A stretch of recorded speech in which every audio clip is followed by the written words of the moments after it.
Good morning, everyone, and thanks so much for joining the Clallam County Economic Development Council Coffee Chat, Coffee with Colleen.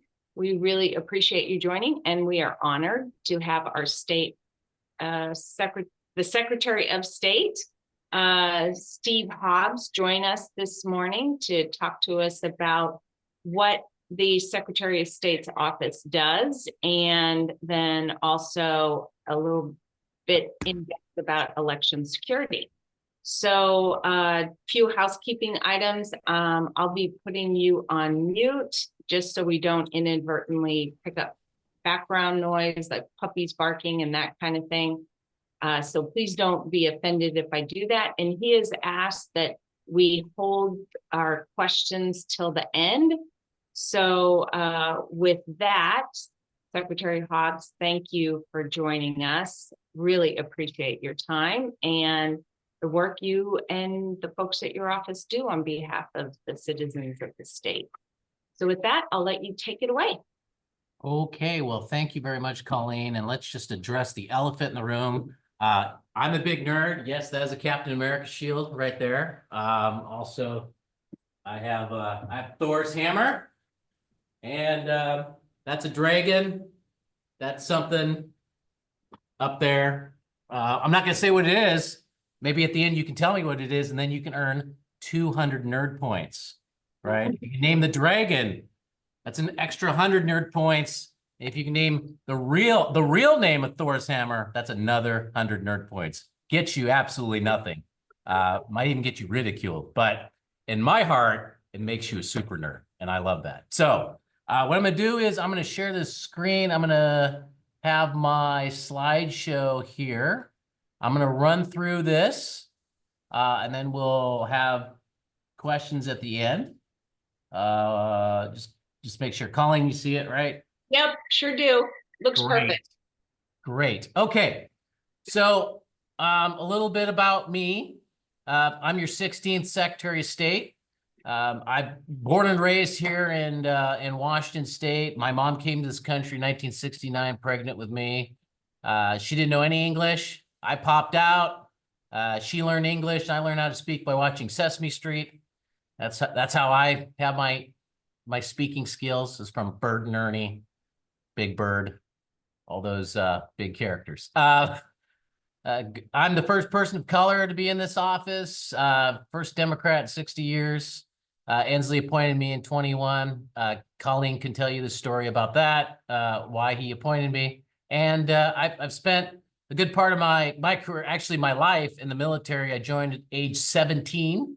I had to get one of my parents' permission. My mom would not do it, so I went to my dad because they had a very nasty divorce, and he wanted to get back at her. So I got in. My mom still loves me, but I spent my time enlisted. It was in the actually served at the NSA for a little while in Hawaii, and I realized I couldn't feed my family being enlisted, so I went officer, thinking I'd be in the military intelligence, but instead the Army went, "Hey, you'd make a great infantry officer."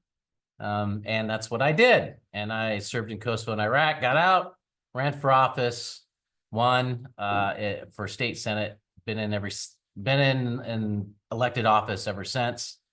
And that's kind of my background. I've got 3 boys, 2 of which, well, one just graduated University of Washington. One is a sophomore at the University of Washington, and my middle child is a child with special needs, who won the bronze medal in swimming for our state. So that's pretty cool.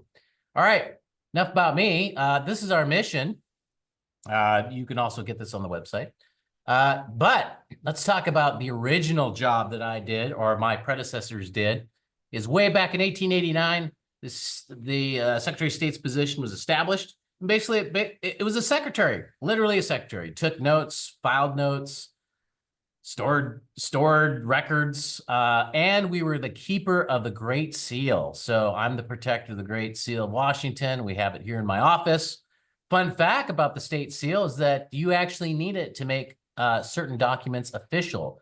For example, some of you might remember the Great Nisqually Quake, where Governor Locke had to declare a state of emergency and mobilize the National Guard. But guess what? He couldn't do it right away because the state seal was in the legislative building, which was evacuated.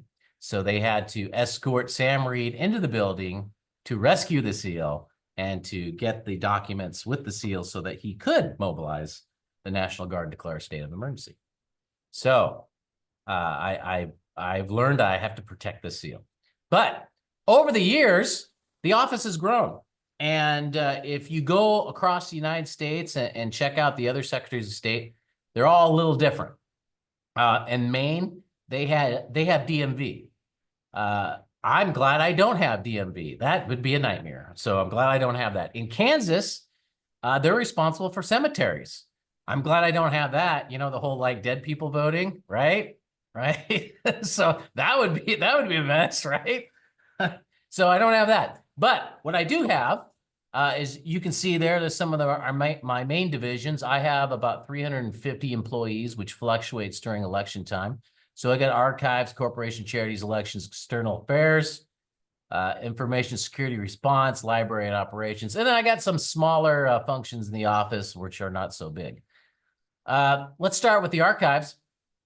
So we have all the state records, all the official government records here in our archives building. We also have archives buildings across the state of Washington located at our four-year institutions, our four-year public universities, except for the UW and WSU and Evergreen. But every other, Western, Eastern, Central, they all have our archives building. We store not just the official government records, but we also store your personal records. So, for example, birth certificates, we have those. We have marriage certificates. For some of you, we have your divorce decrees. And for some of you, we have 2 of your divorce decrees. Have you married twice? But we have those, and we don't judge. We just collect those and store them. And the great thing is, it goes all the way back to our territorial days of our state. So we get a lot of people who want to look at our records, look at their family history. And you can go to any of our archives and go check it out. Fun fact, the archives here, we have UFO records. Yeah. So if you're into aliens and stuff, you can come over here and check it out. And you're probably wondering, why do we have that? Well, that's because, anyone remember the Cold War? Well, there was something called the Cold War, and every state had civil defense and that they were responsible for. And so UFO sightings had to be recorded. So we have a whole vault of UFO records here. We also have old stuff here, and I'll show you in the next slide, but we have a letter from George Washington dated November 8th, 1777. Yes, that is way before statehood and way before we even were a territory, but this is what we do. We store these very valuable historical documents. We also, in archives, we have a little small department in there called Legacy, where we actually hire historians and put out books and do oral records of our history. So we'll interview elected officials, famous people, movers and shakers of the state. So we do that to keep a good record of what we're doing here. There's the letter from George Washington that we have. And then we have our state library. So we own the physical library here in Tumwater. We also have libraries, or we own the libraries in each of our state prisons, our 2 state hospitals. We also have, for the first time, this is in 22, we expanded into the youth detention facilities. It's kind of strange. You'd think that we would have libraries in youth detention facilities, but we didn't. We always have them in our adult prisons, but never in our youth detention facilities. So I said, hey, we need to do that. And great story is when we opened our library at Echo Glen, this is like 2 years ago, we had 75% of the kids check out a book. So that was pretty cool. We also have the Washington Talking Book and Braille Library located in Seattle. It's a regional library that services the region, and we take books, turn them into Braille, and we turn them into talking books. So it's a great service to our constituency. Also, what we've been doing is teaming up with our local library. So we've been doing that quite a bit. In fact, we just got a grant from the feds for $250,000 to develop the game library in rural libraries. The idea is if we can somehow have a safe place for kids to go to where they can play games and socialize, that maybe the community won't want to get rid of their library, which they try to do in Dayton. And so we've been doing that, and we've been working with the tabletop game companies here in the state of Washington. You may not know this, but it's a vibrant industry here. We're the tabletop game capital of the world. If you know about Dungeons and Dragons and Magic the Gathering, well, it's made right here in Washington State. Pokemon, you're thinking, oh, that's a Japanese company. Well, actually, most of its employees are here in Washington State. A lot of the latest tabletop games are made here in Washington State. And the tabletop game company does a lot of synergy with the digital gaming company. So, you know, Microsoft and Sony and by the way, if you have a kid, their kid probably has a Steam account, and a Steam account is needed to play games on your PC, and they're involved, and there's a lot of synergy within all these companies. But they have been really nice to donate a whole bunch of games so that we can deliver to these rural libraries. And we even have a $2,000 grant giving out to these various libraries to create to build these out. One of the other things that we're doing with our libraries is in our prison libraries, we're creating a civics education program so that those inmates who are about 6 months to a year out from release will receive a civics education course, learning how a bill becomes a law, learning about their local governments all the way down to the drainage district and school board. And when they get out, they'll have they'll be registered to vote. So we're trying to do our part in our office. I'm very excited about that. Next is corporation charities and nonprofits. And those of you that have corporations or a charity or nonprofit, guess what? We're the office that has those records, that issues those out. And we have expanded our services here. We find that we have not been doing a good job for our Washingtonians out there, because if you have a major problem, you have to drive to Olympia. And so what we're doing is we're setting up satellite offices. The first one will be in Cheney later this year. We'll see how that goes. But we're not just sitting on the counter and issuing these things out. We're actually doing classes on how to help you start a small business, help you do a nonprofit charity. We also do apostilles. If you don't know what an apostille is, think of it as a super notary. You need it for international business deals. You typically need it for overseas adoptions and for exchange students that want to transfer their credits over to our public schools. And so that's a service that we provide. International relations. So we do international relations in our office, and in fact, we've done a couple trade missions, and we do what we call reverse trade missions. Now, reverse trade missions, basically what I do is I invite the various governments to send their people out to visit our Washington State industry. So, for example, just actually last week, we had 8 different countries. They brought out their consul generals out, and we took them to a berry farm up in Skagit and Whatcom County. We took them to an energy manufacturing facility, and we used that opportunity to show them how safe our food is and opportunities in renewable energy. Last year, we took several out to Eastern Washington to visit the various orchards out there in a fruit processing facility.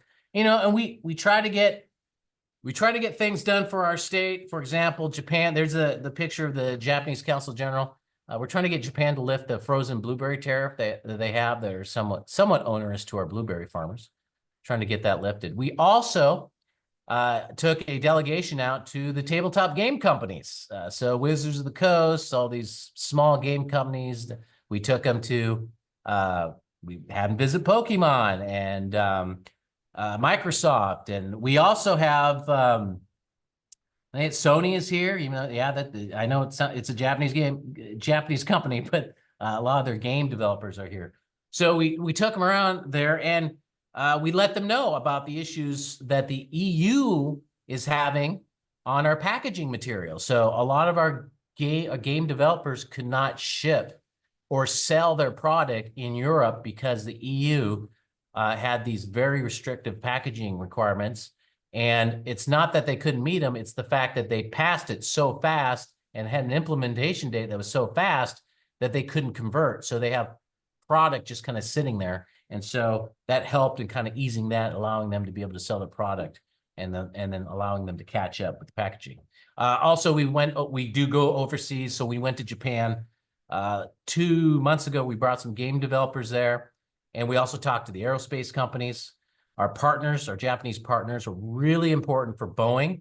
My job, as instructed by the U.S. Embassy and by Boeing, is to ease the concerns of our Japanese partners and let them know that, Washington State, Boeing is still a strong aerospace company. And even though we have this little hiccup, this little downturn, we will get through this, but we got to stick together because that's the only way we can become stronger in aerospace.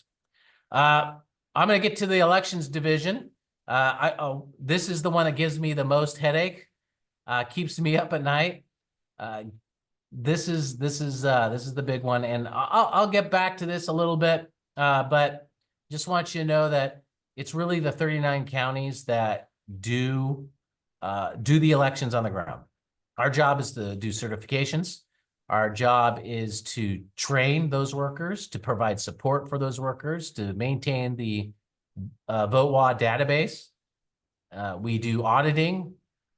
We do all those things. We work with our federal partners, and we have a pretty good system here in the state of Washington. Vote by mail, but it's been around for a very long time, and it's pretty secure. And I'll go a little bit into that a little later. But one thing I did do when I came into office was expand a little bit of what Kim Wyman had started doing. Kim had a cybersecurity team that she had established, but by the time I got there, things got a little worse, right? So now we're dealing with nation state actors that want to actively attack us. We have a sizable population that feel that elections are not secure. And of course, we had January 6th. And so I created the Information Security Response Team, which is a combination of our cyber folks and for another group of folks that sole purpose is to push out information to the public to educate them on the process of elections. We've done a very good job of telling people, when to vote. Hey, don't forget to put your ballot in the mail. Don't forget to put your ballot in the drop box. What we hadn't done is tell you, hey, did you know our tabulation machines are not connected to the internet? Did you know that we're part of ERIC, the Electronic Registration Information Center, so that if you were to move to another state, another ERIC state, and you registered there, we would know about it. We know when you pass away, and if a ballot shows up and you died a while ago before the day of the ballot, we'll know about it. We know when people vote twice in the same election. And these are things that you probably didn't know about. And guess what? I didn't know about before I came to this office. And I firmly believe that had more people known about their elections in their states, that maybe perhaps January 6th wouldn't have been so big. Because when you're receiving information that's one-sided and you have nothing to bounce it off of, you tend to take that information as true. And so we are turning this around. All the secretaries of state across the United States are doing this. So we're talking about the sausage making of elections, the boring side, if you will, but necessary now in this day and age. The other thing that we do in information security response is using AI. So AI has both a good side and a dark side, but we use AI to scan social media for false narratives. So anyone who posts on your public social media, we can't look at the private ones, obviously, but what happens is we accumulate all the negative stuff, and if we see a false narrative that is trending. So, for example, if we get a report saying, "Hey, look, people are saying that elections are being hacked," then we know to counter this by letting the public know and working with our 39 county auditors, the news media, our partners like the League of Women's Voters, and other folks to put the word out, hey, tabulation machines are not connected to the internet. So that's not possible. And oh, by the way, you can actually go to your local elections office and actually see this with your own eyes. So that's something that we've been doing in our office.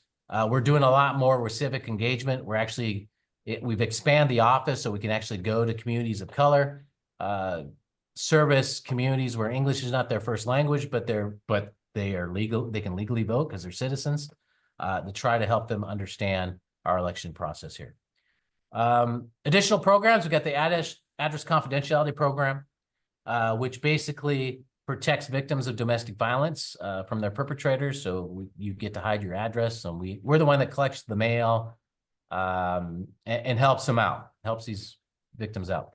Combined Fund Drive, basically we administer the system in which does payroll deductions for our employees so they can put in the charities, and the Productivity Board, which if an employee finds a great idea that has great cost savings, they earn money for that.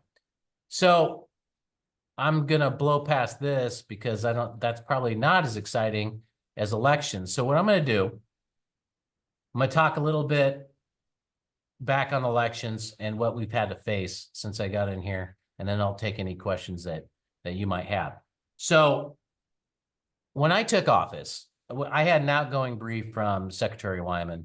It was basically, look, in 2016, we got hit with the Russians. We found Russian programming in there, and working with the National Guard, because the National Guard here in the state of Washington has a cybersecurity team, we were able to detect this and pull it out. You saw what happened in the news. You saw what happened in January 6th, the kind of misinformation that was happening. And also, just from my experience, having served in the military, still serving in the military, I'm still in the National Guard. And in my experience with national security issues, we're dealing with overseas actors. So Russia, China, Iran, whatever terrorist group is out there. Mostly Russia is the most aggressive. They will actually do things. Chinese are kind of wait and see and monitor, surveil.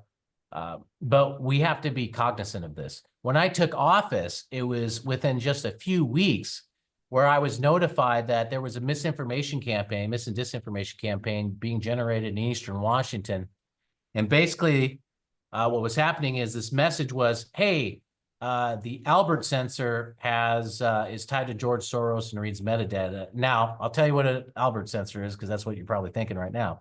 So an Albert sensor is a device. It's a warning system that attaches to your system network that simply warns the user that a bunch of data is coming from a suspicious IP or to a suspicious IP. So, for example, here in Thurston County, if a bunch of data comes from Russia to Thurston County, that's suspicious. Or if data is coming out of Thurston County to a Russian IP address, that is suspicious. That's what an Albert sensor is. Homeland Security actually provides this free to the counties and also recommends that they have it on them. Unfortunately, this misinformation campaign that was directed at Albert basically says it's tied to George Soros, reads metadata, changes elections. None of that is true. But it was so it was so powerful, this message, this misinformation, that it actually put pressure on the county auditors to have them remove the Albert sensor. One county, Ferry County, their county commissioners voted unanimously to remove the sensor, didn't notify their county auditor, didn't tell their IT specialist, and simply removed it. The county auditor called us. That's why we found out about it. And we had to convey a meeting real quickly with Homeland Security. Kim Wyman was there on the Zoom meeting, the FBI, to let these county auditors know and county commissioners know that do not remove the Albert sensor. Albert sensor is a layered defense system against cyber attack. Please don't do it. Unfortunately, Ferry County still refused to put their Albert sensor on because they still believe in the lies.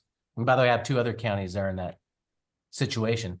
Well, that's not the scary part. The scary part is 6 weeks later, I was notified by U.S. Cyber Command that they had identified 6 Russian IP addresses that state and local governments were transmitting data to.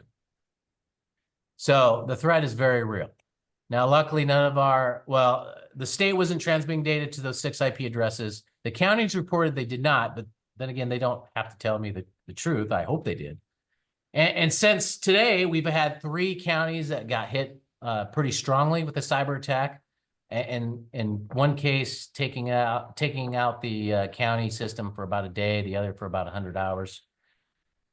We've had fentanyl mailed to county elections offices. I don't know if you all remember that, just a couple months ago. And it started here in Washington State and kind of spread to other states. We had we have misinformation that's always directed that we got to try to correct. We have AI threats, so deep fakes that we're constantly trying to prepare ourselves for, because we will get hit with that. Other states have. I don't know if you watching the news, but the director of national intelligence announced that the Russians will attempt to disrupt the elections here in the United States. And by the way, everyone's thinking about the presidential elections, and our nation state competitors, they will go after everything. It's not just the presidential election. They'll go after local races. It's not about Republican and Democrat, right? They just want to cause chaos. They don't care. They want us to tear each other apart, because the more destabilizing we are and the more indecisive we are, the better it is for them. And so that's their goal. So thing that we're trying to do in this office is let people know about elections, the boring process of elections, but we got to do it. And at the same time, try to get ahead of the threat that could occur out there from both internally and externally. So with that, I open up to any questions you might have. All right. Great. Thank you so much. So Daniel Seidel has his hand raised. Daniel, go ahead. Thank you so much.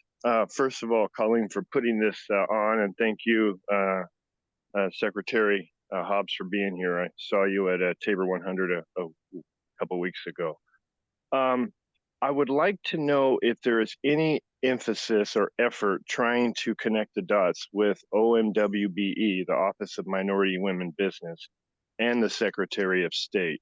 I run the Entrepreneurial Institute of Washington, and many of the new businesses that are eligible to become certified don't ever learn about that unless they find out about a government procurement, which could create an incentive for them. Is there any effort to connect the dots there?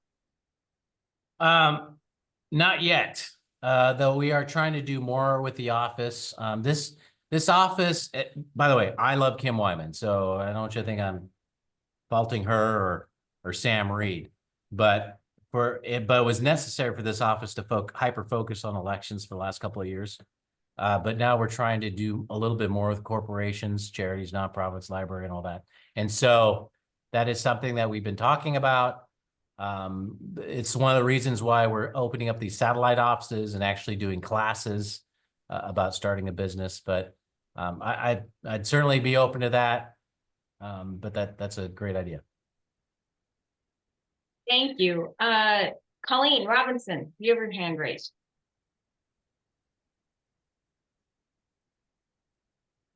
Good morning, Secretary. Thank you for today. And I am with Habitat. Can you hear me?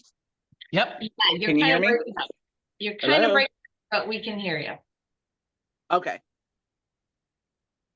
Okay, I'm with Habitat for Humanity of Clallam County, a nonprofit.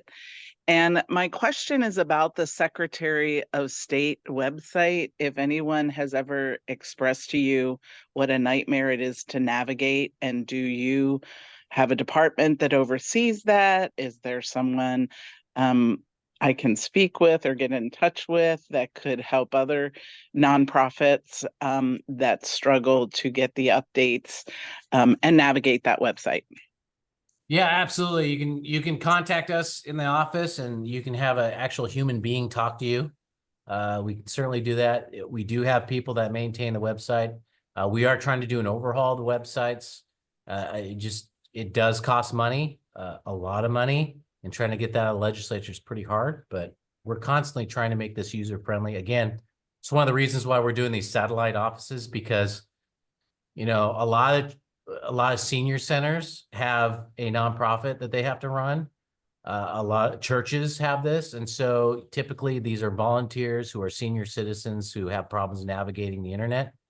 And we have to try to provide help for them, customer service for them. So that's why we put these satellite offices in, and we are trying to make our website easier. But Colleen, if you want, you can contact the office and we can have a person actually you can talk to. Thank you. I appreciate that so much. So I have a few questions. You mentioned that birth certificates and divorce decrees and all those kind of records are kept at your office. Are those electronic, or do you actually have the originals stored away in the vault? Well, so the way it works is first it goes to your county, and and depending on how long your county holds it and how much space they have, at some point they're going to transfer it over to archives, and then we will scan it. And there are rules, and depending on the records, and there's all kinds of rules. So we'll keep a physical copy for X amount of years, and then it'll probably go away and you'll just get it digital. Some documents that we have are so old that we don't want to destroy it just because it's an artifact at that point. So it all depends, Colleen. But you know, you're going to have something, whether it be digital or hard paper copy. So another question, you talked about ERIC, the Electronic Registration Information Center. Is every state a member of that? No, most states are part of it. There are some states. Remember I told you all about the misinformation campaign about Albert? Guess what? It's the same misinformation campaign, disinformation, is directed at ERIC. So a few states dropped out of it based upon a political pressure, which is very unfortunate. And so what they do is what all the states did several years ago, which is this laborious task of, you know, trying to communicate or with almost the states around them to try to fix their voter or maintain their voter rolls. You know, everyone says clean. I hate that word clean, but maintain the voter rolls, which is unfortunate because this system is to help prevent fraud. And this misinformation campaign is trying to get rid of the very system that helps us with getting rid of fraud. So it's very unfortunate. The political pressure is so great. I'm not going to tell you which state this is because I was going to ask that. What states? Yeah. Well, so so there's a couple. You can go online and check. So Louisiana, Idaho, you know, obviously some of the red states, some of the Midwestern states. Though there are states that want to get on it too, so that's good. But there's one Secretary of State. I'm not going to tell you which state, but he is a good person. He's not an election denier, and he wants to be part of ERIC, but the political pressure on him is so great he can't do it. So he's trying to find a way to team up with an ERIC state to try to get the ERIC information without saying that he's on ERIC. Because he knows that they need it, because that's how we catch people. I mean, we caught a person she's from Whatcom County. She went to school at Colorado State. She voted there, Colorado. She voted in Whatcom County. And her defense was like, well, I voted for the federal folks in Colorado, and I voted for the local folks in Whatcom County. So I didn't violate anything. It's like, no, you did. You can't do that. By the way, that's a felony. She didn't go to jail. She did not go to jail because you don't want to ruin a kid's life because she didn't know, right? She didn't affect any elections or anything like that. But the point of the story is to tell you is that we do see this. Additionally, remember the dead people voting? So we do occasionally, and this is like a handful. It's like, we'll get a ballot and it's like, hey, wait a minute. This person's passed away. What's the deal here? And we'll catch these people one of two ways. One, through ERIC, or two, the signatures don't quite line up. The signature is the same signature as the spouse. And usually that's what happens, is that the widow or widower, through their grieving process, votes for their loved one. And that's what happens 99% of the time. Again, they're not going to go to jail. We're not going to send an 80-year-old male or female to jail because they're voted for their dead husband or wife. That doesn't make any sense. But they're not going to do it again. But we do catch people. We catch people when they try to copy somebody's signature. Usually it's a mom trying to sign for their son or daughter that's in college. Can't do that, by the way. But the point of this discussion is to tell you is that we do find people, and we do find people that are non-citizens. We've caught, that's very rare, super rare. I think I only know of one. It's Canadian.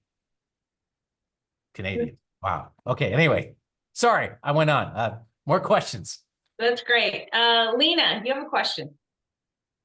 Thank you so much for being here. My question is about the corporations process, and I'm an accountant and I work with a lot of businesses and get them set up.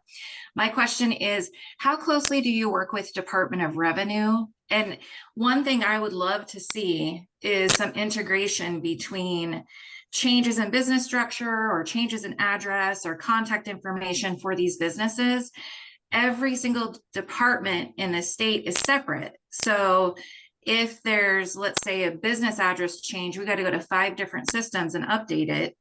And I'm wondering, some of these involve the Secretary of State's office with the, organizational division, if they have an LLC or a corporation. Not all of them are in that situation, but Department of Revenue, Department of Licensing, which is kind of with Department of Revenue now, Employment Security, L&I, Paid Family Medical Leave, the CARES Department, all of them are separate.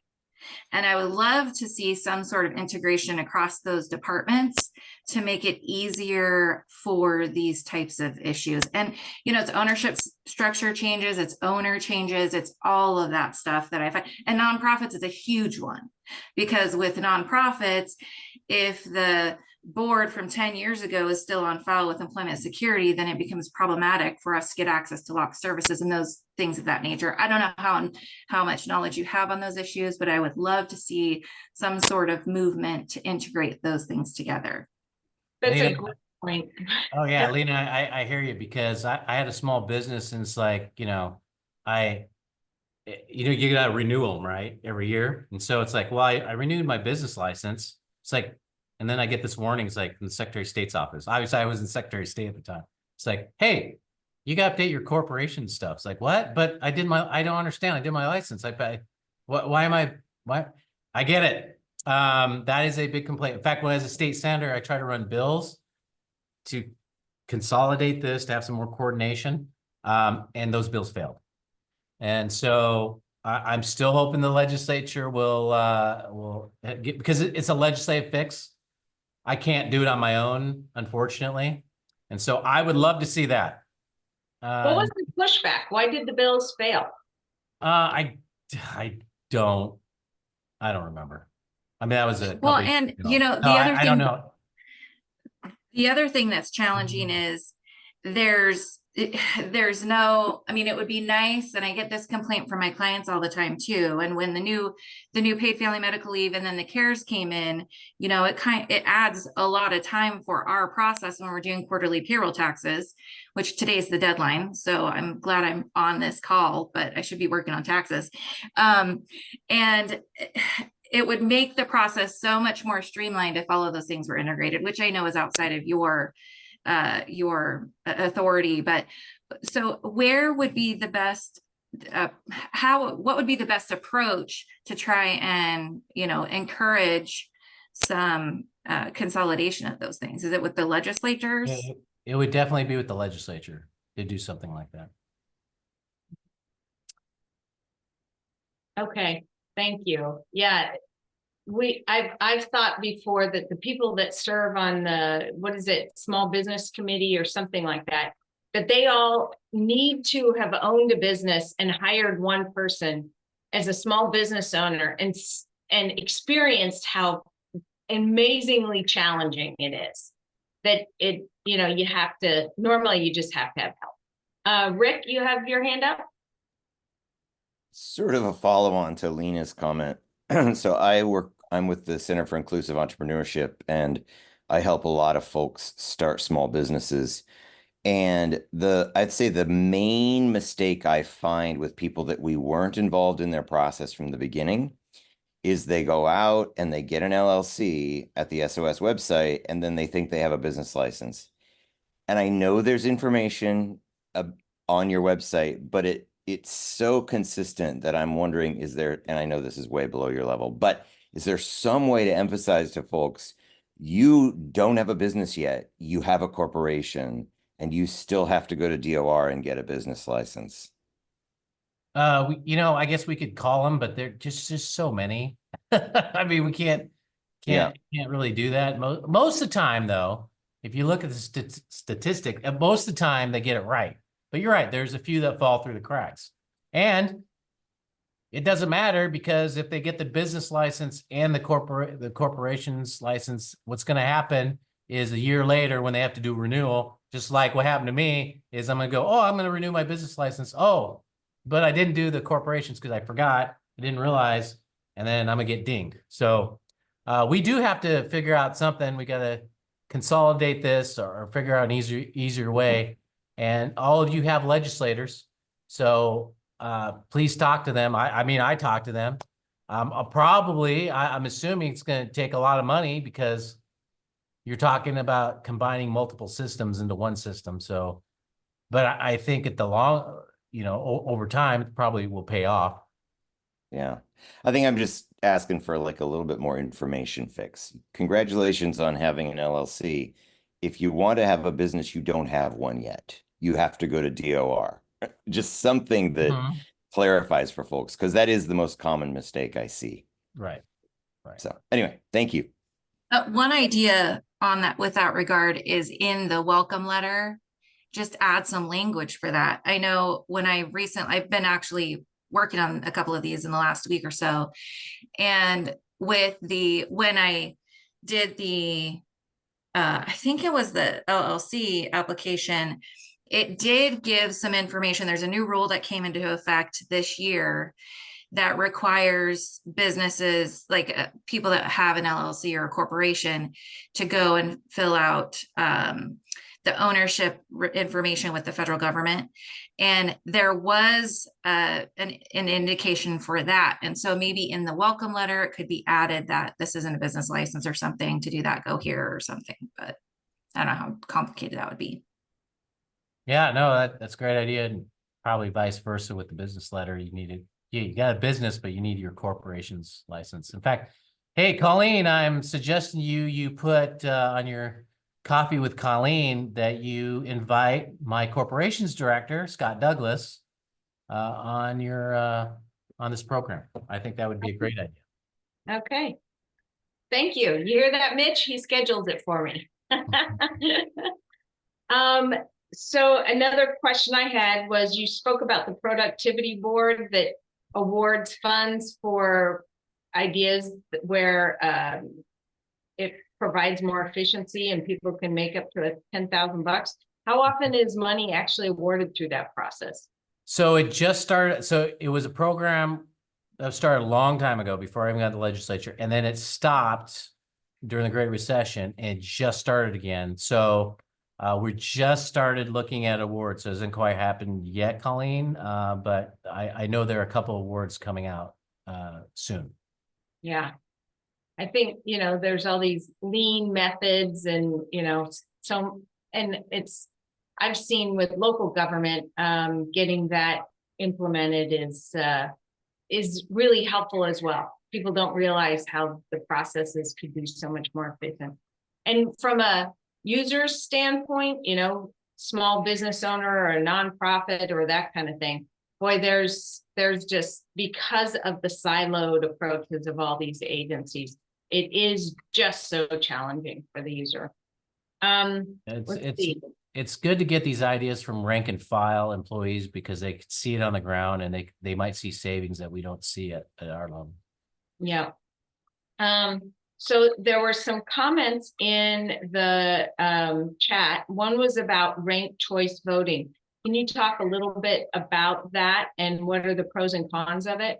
I'm glad you brought that up, because I love talking about how much I hate ranked choice voting. So thank you. Great. So I used to be in love with ranked choice voting before I became Secretary of State.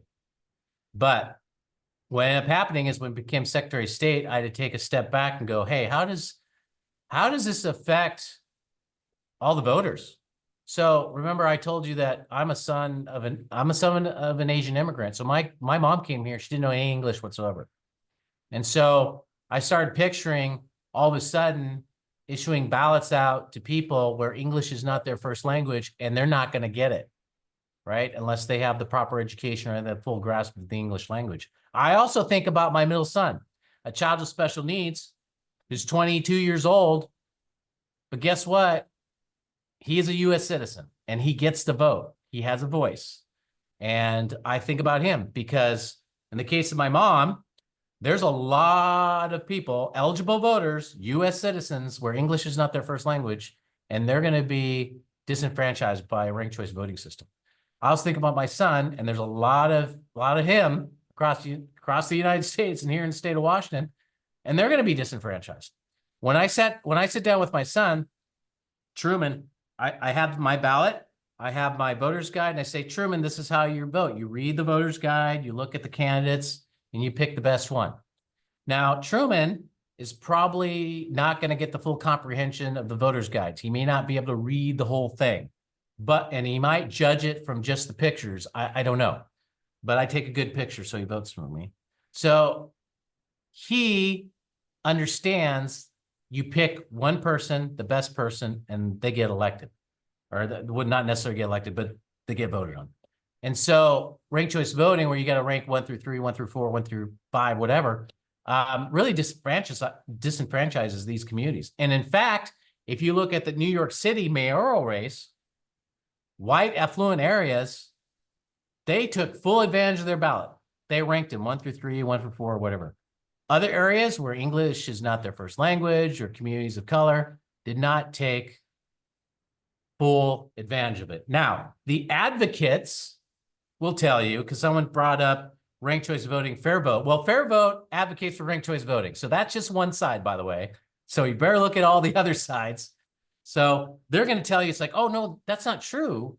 They vote. Yeah, they vote, but they only vote for one person because they think it's the one person, one vote deal, right? They don't know, they can't, they have to rank all of them. And that's not fair.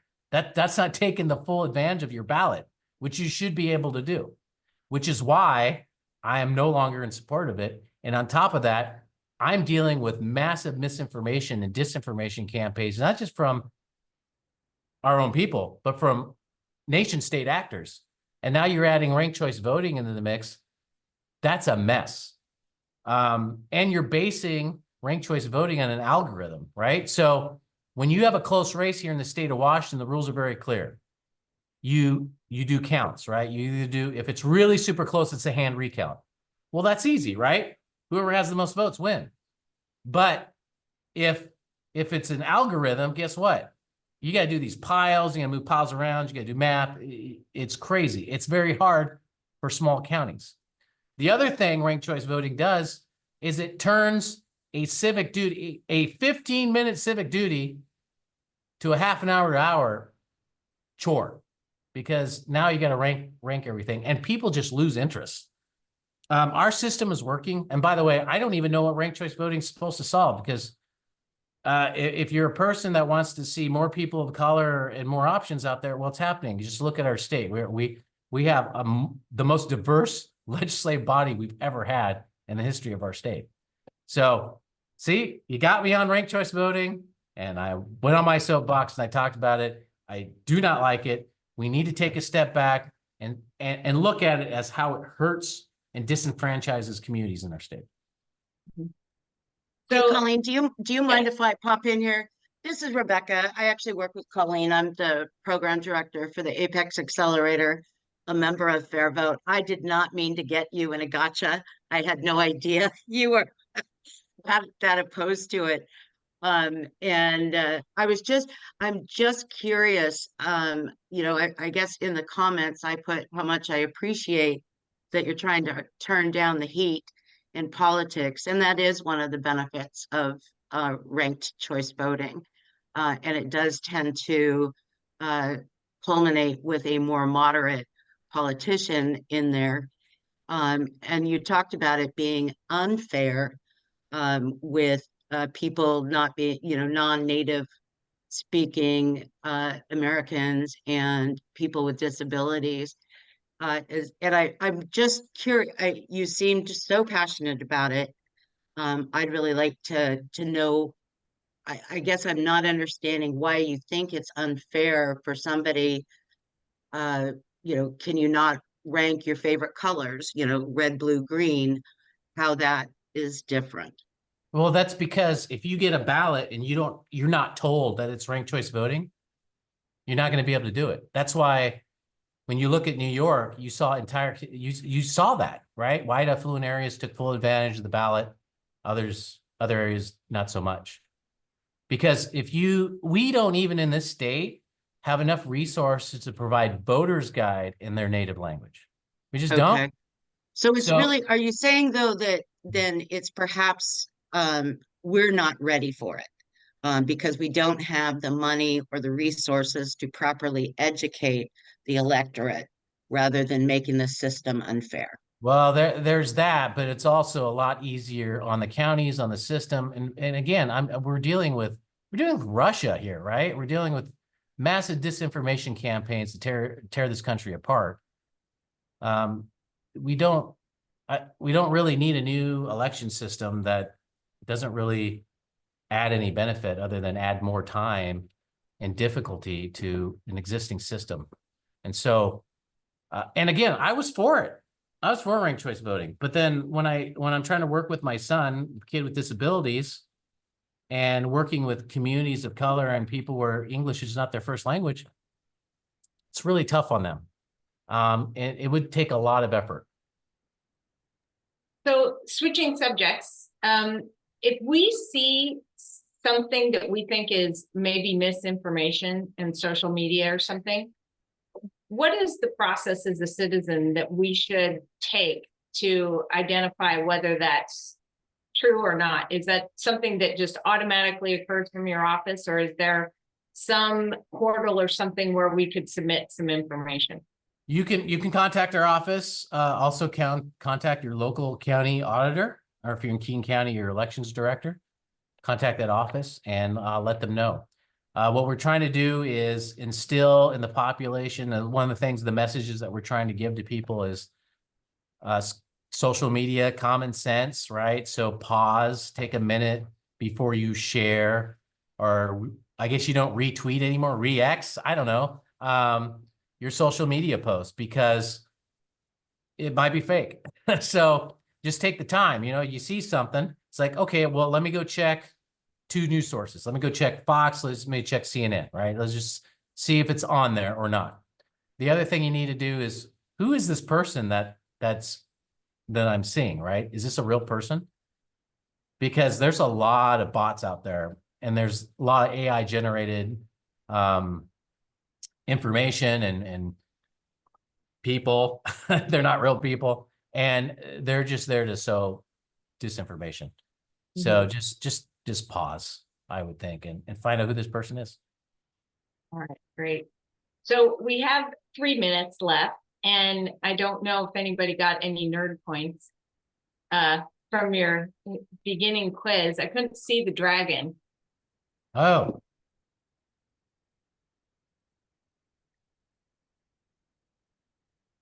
Ooh, I don't want to hurt. See? Okay. I think I can see it. Yeah. I have no idea who that is. Maybe Drogon? No, come on. Justine has it correct. McJoyner. No, Smaug is from Lord of the Rings, that universe. Mjolnir. Oh, hey, Justine, you get 100 nerd points. That is the correct name of the hammer. Good job. All right, if you really want to know, that's Tiamat. You can look her up. So that's her name, Tiamat. Got it. One last thing, you say fraud in voting is very rare. How many instances do you think there are in the state in an election? Sure, we cumulate, well, I can tell you in the entire country, it's like 0.004%. It's very low. Yeah. And that's I applicable. to our might have state. forgotten about another zero too. That's how low it is. Okay. Yeah. But look, it's our fault. It's our fault for not telling you all these systems, right? I imagine a lot of you didn't even know that we do all this stuff, right? I mean, and there's stuff I didn't even tell you that we do. And again, that's our fault. And now we got to talk about it. Yeah. I didn't know when I came here. You know, we test the machines before the election happens. We do audits of the counties afterwards. So we do all that. We just didn't want to. We just didn't tell anybody about it. Yeah. And it's not our state too. It's other states as well. The other states do now. Their system might be different because there might be poll states, but they do have systems in place that work. Got it. All right. Well, I think we're nearing on 9 a.m. and I don't see any other hands raised or questions. So again, really want to thank you for your time and the work you do. And we will definitely get in touch with your corporation folks there and have him on. I think his name is Scott. Scott. Douglas. Yes. Yep. We will do that. So again, thanks. And this session will be recorded on the clallam.org website if anybody wants to share it. And thank you very much and have a great day, everyone. All right. Thank you. Take care. Thanks, everyone. Bye-bye.